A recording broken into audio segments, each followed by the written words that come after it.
지금부터는 다음 질문 해볼게요. 요양병원을 보호자들이 선택할 때 병원이 많단 말이에요. 네, 많죠. 어떤 거를 주로 보고 선택해야 돼요? 뭐 일단은 환자분의 상태에 따라서 확실하게 뭐 투석이면 투석, 뭐 아니면 재활이든 재활 이런 것들을 받을 수 있냐 좀 신축이고, 이건 뭐 제 병원 얘기는 좀 이게 규모가 좀 있고 해야 뭐 규모의 경제라는 게 있으니까. 네, 뭐 어떤 그렇죠. 시설- 인증을 받았냐 안 받았냐도 중요하거든요. 보통은 홈페이지에 표시가 돼 있어요. 그래서 인증을 받으면 뭐 시설부터 해서 차트라던가 뭐 감염 관리라던가, 물론 이제 인증을 받았다고 해서 최저점만 넣으면 되는 거기 네네네. 때문에 그런 거잖아요. 뭐 중고차로 치면 엔카 보증 뭐 이런 뭐 거. 그런 거죠. 기본적인 아주 기본적인 것들은 최소 기준을 갖췄다. 통과해서 뭐 뭐 안 받았다고 나쁜 건 아니지만 인증 받은 병원이 조금 더 나을 신경을 수 쓴 있다. 병원일 수 있다. 뭐 얼핏만 봐도 알 수 네. 있는 것들인데, 이제 예전에는 특별히 그 침대사의 간격에 대한 규정이 없었다고 하면 몇 년도 이후부터는 그 침대 간의 간격이 더 늘어났어요. 그래서 신법이 적용된다라고 얘기하는 병원들은 뭐 최근에 좀 더 지어진 병원들일 거고, 그런 데들은 확실히 병상 간의 여유 간격이 좀 있어서 훨씬 더 쾌적하죠, 아무래도. 그 다음에 또 요양병원 선택할 때 또 중요한 거 어떤 거 있을까요? 이건 이제 뭐 제 기준에서 얘기를 하자면, 의사인 사람이 이제 병원을 소유자이면서 병원장이면서 실제로 진료도 좀 같이 보고 있고, 뭐 이런 경우가 제 생각에는 가장 이상적이고, 그게 아닌 경우는 어떤 경우?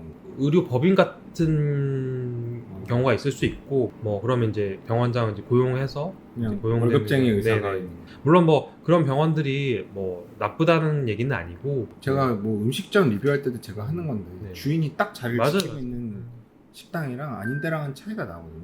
요양병원에 계시면은 임종하는 분들 많이 계시잖아요. 나는 무조건 집에서 짓겠다고 집으로 가시는 분들이 있거든요. 그냥 호플리스 디스차지로 그냥 희망 없는 네. 퇴원하는데 가면 돌아가실 거 확실한데 집에 가겠다고 가시는 분도 있어요.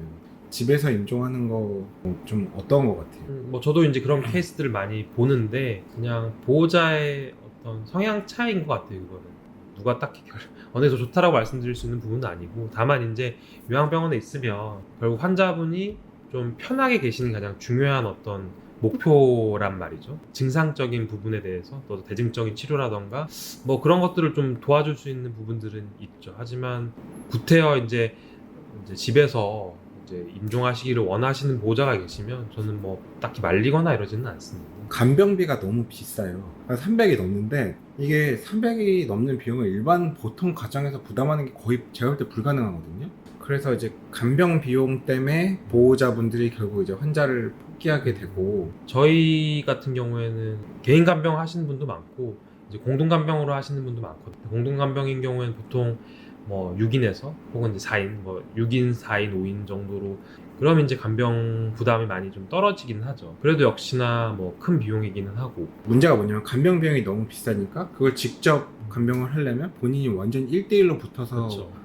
그냥 완전 수발을 다 들어야 되는데 그게 이제 굉장히 힘들단 말이에요. 그러니까 직접 하는 건 보호자들이 다 못해요. 간병인을 대자니 간병비 너무 비싸지? 그러고 나서 보면 뭐 요양병원의 공동간병 시스템으로 들어와서 150에서 200 사이라고 치면 그것도 이제 사실 뭐 보통 사람들한테 되게 비싼 금액이긴 한데 뭐 상대적으로는 조금 좀 이득이 있을 수 있겠네요. 그 정도의 뭐 금액이라. 이득이라기보다는 감당할 뭐 할 수밖에 없는, 그래도 겨우 결국 이 간병인의 역할과 그리고 간병인의 어떤 퀄리티 이런 게 상당히 중요하거든요.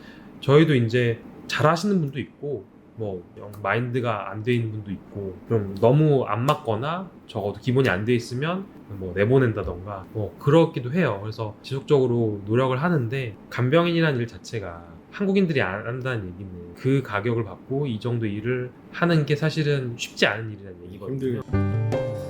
고속도로 1차로 앞지르기 차로 계속 주행은 단속 대상입니다. 계속 주행을 하시려거든 주행차로로 내려오십시오.